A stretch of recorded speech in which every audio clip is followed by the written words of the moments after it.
بسم اللہ الرحمن الرحیم قل للمؤمنین یغضوا من ابصارهم ویحفظوا فروجهم ذلك ازکی لهم ان اللہ خبیر بما یصنعون۔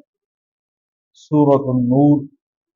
ارشاد باری تعالی ہے، مومن مردوں سے کہہ دیجئے کہ اپنی نگاہوں کو نیچے رکھیں، وَيَحْفَظُوا فُرُوجَهُمْ اور اپنی شرم گاہوں کی حفاظت کرے، ذَلِكَ أَزْكَى لَهُمْ یہ ان کے لیے زیادہ پاکیزہ والی بات ہے۔ إِنَّ اللَّهَ خَبِيرٌ بِمَا يَصْنَعُونَ بے شک اللہ تبارک و تعالی باخبر ہے تمام اعمال سے۔ اس آیت کے اندر رب تعالی نے مومن کو دو چیزوں کا حکم فرمایا ہے۔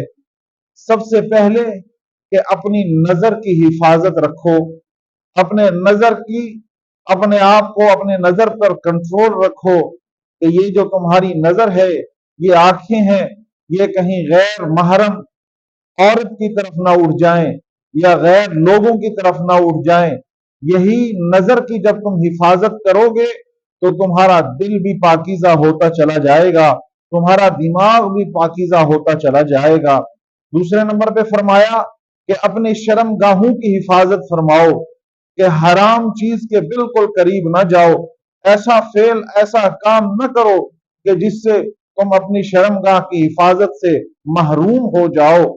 تو احباب، نظر کی حفاظت اس لیے پہلے ارشاد فرمائی کہ انسان کی جب غلط نظر اٹھتی ہے، غلط نگاہ جاتی ہے تو وہ سبب بنتی ہے زنا کا، وہ سبب بنتی ہے حرام کا۔ سب سے پہلے ہم نے اپنی نظر کو محفوظ کرنا ہے، اس کی حفاظت کرنی ہے۔ پھر اللہ تبارک و تعالیٰ نے دوسرے نمبر پہ فرمایا کہ اپنی شرم گاہوں کی بھی حفاظت کرو۔ ذالک ازکی لہم یہ تمہارے لیے زیادہ پاکیزہ ہے، یہ تمہارے اعمال، نظر کی حفاظت، شرم گاہ کی حفاظت، یہ تمہارے لیے سب سے اچھا عمل ہے۔ کیونکہ یہ رمضان المبارک کا مہینہ چل رہا ہے اور اس مہینے کے اندر اس چیز کی زیادہ ضرورت ہوتی ہے کہ انسان اپنی نظر کی حفاظت کرے، اپنی شرم گاہ کی حفاظت کرے۔ جب اس چیز پر عمل پیرا ہوگا تو انسان کا دل والا خانہ بھی پاکیزگی سے منور ہو جائے گا، نور سے منور ہو جائے گا۔ کہ حفاظت ہے آنکھوں کی، عبادت کرنے کا دل کرے گا۔ انسان کی حفاظت ہے شرم گاہ کی، گناہ سے دور ہے، ہر اس فعل سے دور ہے جس سے رب کی نافرمانی آتی ہے۔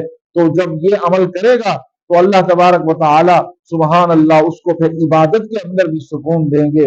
روزہ انسان رکھتا ہے، حدیث مبارک کے اندر آتا ہے کہ اللہ تبارک و تعالی نے فرمایا جو انسان اپنے آپ پر کنٹرول نہیں رکھتا وہ ویسی حالت کے اندر رہتا ہے، حفاظت نظر نہیں ہے، شرم گاہ کی حفاظت نہیں ہے، زبان سے لغویات ہے، غیبت ہے، ہر وہ کام کر رہا ہے جو شریعت کے خلاف ہے اور ادھر سے کہتا ہے میں روزے دار ہوں۔ اللہ فرماتے ہیں، آپ صلی اللہ علیہ وسلم نے فرمایا کہ رب تعالیٰ نے فرمایا کہ ایسے انسان کا سوائے بھوک اور پیاسا رہنے کے اور کچھ نہیں ہے، کوئی فائدہ نہیں اس کو روزہ رکھنے کی، کہ اگر اس روزے کی وجہ سے وہ اپنی حفاظت نظر نہیں کر سکتا، روزے کی وجہ سے وہ اپنی زبان کے اوپر کنٹرول نہیں کر سکتا، جھوٹ نہیں بولتا، گالی دیتا رہتا ہے، جھوٹ بولتا رہتا ہے، غیبت کرتا رہتا ہے، تو پھر اس انسان کے روزے کا کیا فائدہ ہے؟